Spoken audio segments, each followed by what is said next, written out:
Eh bien, bonjour tout le monde, j'espère que vous allez toutes et tous incroyablement bien. On se retrouve aujourd'hui pour une nouvelle vidéo. Donc pour le nouveau qui me découvre ici maintenant, vous trouverez en description le lien de mon groupe Telegram où je partage gratuitement une de mes stratégies ainsi que mes plans du jour.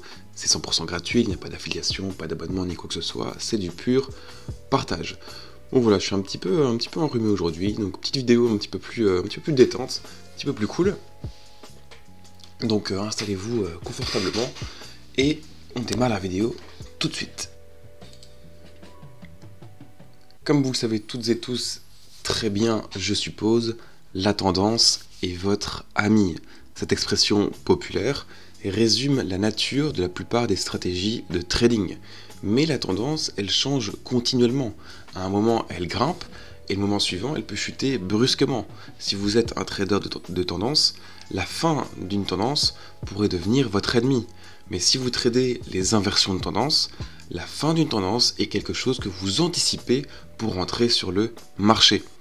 Et il existe justement différentes manières de repérer la fin d'une tendance, mais toutes ne sont pas à 100% efficaces, bien évidemment. Donc voici maintenant quelques méthodes que j'ai sélectionnées personnellement pour repérer efficacement la fin d'une tendance de prix. Tout d'abord, vous pouvez identifier la fin d'une tendance à l'aide de plusieurs modèles d'inversion que je vous ai déjà présenté dans une précédente vidéo. Donc je vais faire apparaître ça ici en haut à droite. Donc par exemple, vous pouvez utiliser un modèle que j'aime beaucoup, qui sont les doubles ou bien les triples sommets ou les triples creux. Donc dans le cas d'une configuration à double sommet, elle se produit lorsque le prix d'un actif atteint un certain sommet, puis recule, le prix monte ensuite à nouveau et trouve une résistance au niveau du premier sommet. S'il ne parvient pas à dépasser la première résistance, cela peut être un signal que cette tendance est sur le point de se terminer. D'accord ? En effet, cela implique qu'il n'y a pas assez d'acheteurs au-dessus de la résistance initiale. Dans certains cas, le prix aura tendance à reculer, comme ici maintenant, puis à augmenter et à retester une troisième fois le niveau initial de résistance. C'est ce qu'on appelle un motif à triple sommet. Voilà, donc triple top si vous voulez en anglais. Donc par conséquent, si vous êtes acheteur sur un actif et qu'il forme une configuration à double ou triple sommet, vous pouvez clôturer votre transaction car c'est un signal que la tendance est sur le point de se terminer. Alternativement, vous pouvez également vendre l'actif en pariant que le prix lancera une nouvelle tendance baissière. Donc en autre figure très connue, bon je vous fais comme ici à l'inverse, comme ça vous l'avez aussi, hop, pour le triple creux. Et du coup, comme autre figure connue, on retrouve aussi la figure, la tête et épaules, qui se produit lorsqu'un actif dont le prix augmente, forme un sommet initial, puis chute, le prix monte alors au-dessus du pic initial et tombe au premier support, ici. Bon évidemment parfois il peut être comme ça, il peut être en oblique, ça dépend évidemment de la configuration. Et il s'élève alors à nouveau et forme les épaules de droite. Hop, bon, j'ai été un petit peu trop loin ici. Hop. Et donc lorsque cette configuration se produit, le prix va généralement baisser. Donc par opposition, on retrouve la tête et épaules inversées. Bon, je ne rentre pas en détail dans les figures, où prendre position, etc. J'ai réalisé une vidéo bien plus complète où j'explique toutes les figures, mais au moins vous avez un rappel de ces figures que vous pouvez utiliser justement pour identifier la fin d'une tendance. Il y a d'autres figures qui sont aussi intéressantes, comme par exemple les biseaux ascendants et descendants. Une autre stratégie simple pour identifier la fin d'une tendance haussière ou baissière consiste à utiliser une moyenne mobile. Donc comme vous le savez déjà, la moyenne mobile est l'un des indicateurs de suivi de tendance les plus efficaces au monde. Il existe plusieurs types de moyennes mobiles, donc comme les moyennes mobiles simples, exponentielles, pondérées et lissées. La moyenne mobile peut vous aider lorsque vous êtes acheteur ou vendeur sur un actif. Dans une tendance à la hausse, le prix restera dans une tendance haussière tant qu'il est au-dessus de votre moyenne mobile préférée. Une approche assez connue consiste à utiliser le graphique journalier et la moyenne mobile exponentielle sur 50 jours. Dans ce cas, la tendance haussière a tendance à rester intacte tant que le prix est au-dessus de cette moyenne mobile et inversement pour les tendances baissières. Donc pour le voir ici clairement donc, sur le graphique du Bitcoin par exemple, qu'on va prendre comme étude de cas. Donc comme vous pouvez le voir, le prix, lorsque le prix a augmenté, il est resté au-dessus de la moyenne mobile de 50 périodes. Il a tenté de passer en dessous de cette moyenne mobile ici en janvier 2021, mais les acheteurs ont repris le dessus. Il est finalement passé complètement en dessous de la moyenne mobile en mai, alors que la nouvelle tendance baissière commençait. Donc une autre façon aussi d'utiliser la moyenne mobile pour identifier quand une tendance est sur le point de se terminer, est d'en utiliser deux. Donc j'ai aussi fait une vidéo complète sur la moyenne mobile que vous retrouvez ici en haut à droite. Une autre méthode et que j'aime tout particulièrement et qui ressemble un petit peu aux fausses cassures, c'est en fait la méthode des grands chandeliers. Donc cette méthode consiste à repérer de grands chandeliers sur le graphique lorsque le marché est en tendance. Si le prix est dans une tendance haussière depuis un certain temps et qu'un grand chandelier baissier apparaît, ce chandelier est suffisamment fort pour aller à contre-courant de la tendance et il annule le mouvement haussier que le prix fait sur les derniers chandeliers. Si vous voyez cela se produire, il est très probable que la tendance se termine et soit remplacée par une nouvelle tendance dans la direction opposée. Maintenant, si nous voyons de gros chandeliers verts par exemple apparaître dans une tendance haussière, cela n'indique pas nécessairement que la tendance se renforce. Si les grands chandeliers verts sont suivis de grands chandeliers rouges pour former une figure parabolique, il est probable que la tendance se termine. Donc, comme vous pouvez le voir ici, il y a de nombreux commerçants, de nombreux traders, qui se précipitent pour suivre la tendance et acheter sur le marché. Au même moment, cependant, nombreux sont ceux qui commencent à vendre leurs grosses positions.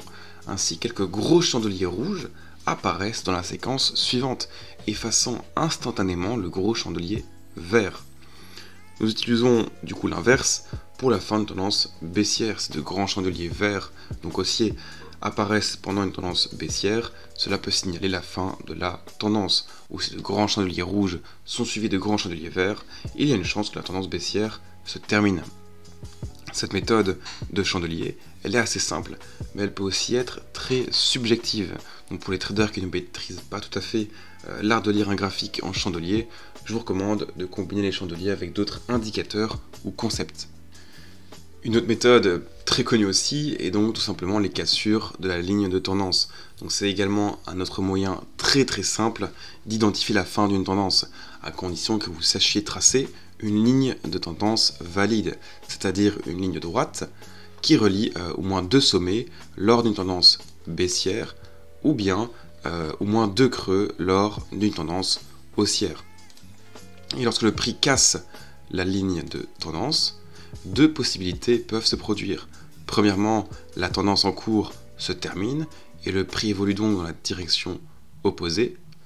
Et deuxièmement, le prix rebondit et la tendance actuelle se poursuit. Il peut aussi donc la casser et donc rebondir aussi dans cette direction.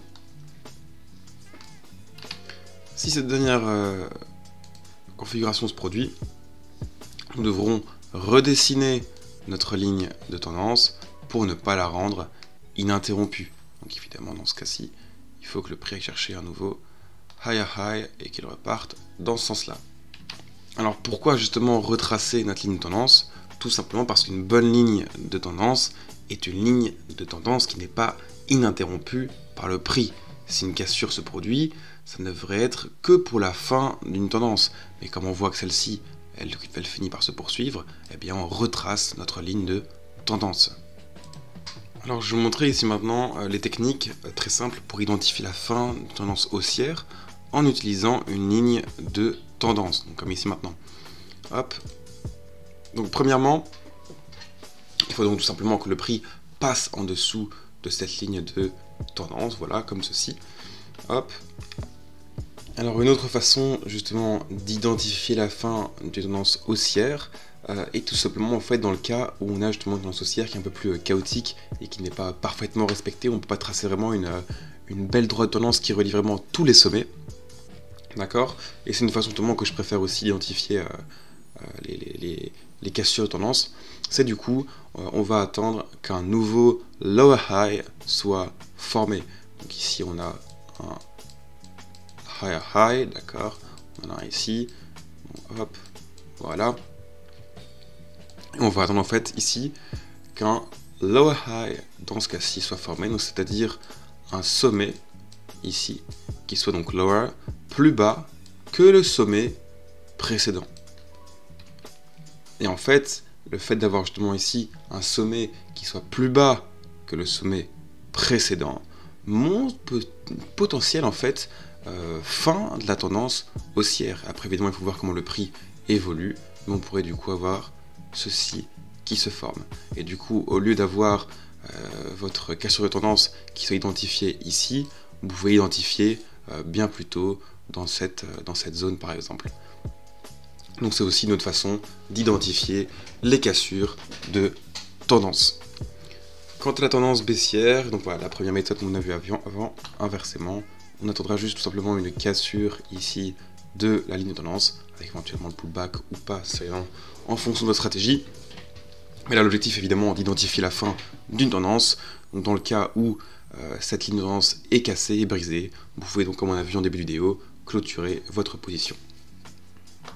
Et ici donc l'autre technique sera donc dans ce cas-ci, où on a donc une série de lower low, hop, et on va ici avoir, hop, la création d'un higher low. Je vous excuse pour mon accent anglais qui est assez catastrophique avec ces mots-là. Et du coup on a donc en fait ici un creux qui est plus haut que le creux précédent. Et vous voyez qu'on a même ici, on peut anticiper une figure en épaule-tête-épaule inversée, d'accord? Donc dès que vous voyez ça à nouveau, ça peut être potentiellement la fin de la tendance baissière, d'accord? Donc vous pouvez éventuellement quitter votre position. Donc maintenant la question qu'on pourrait se poser, maintenant que je donnais différentes astuces pour identifier la fin d'une tendance, que faire quand une tendance se termine? Disons en fait que si vous surfez actuellement sur la tendance, mais qu'il y a justement un signal fort que la tendance va bientôt se terminer, donc comme on a vu ici maintenant avec différents exemples durant cette vidéo, il est probablement sage de quitter vos transactions. Mais si vous n'avez aucune position ouverte, ça peut être potentiellement une bonne opportunité pour vous d'entrer dans des transactions sur la nouvelle tendance. Bien sûr, ne rentrez pas comme ça à l'aveugle avec les exemples qu'on a vus ici en vidéo. Il faut évidemment optimiser ça, créer des conditions d'entrée. C'est un petit peu toute une stratégie à former autour de ça, d'accord? Ne rentrez pas bêtement suite à ces configurations, d'accord?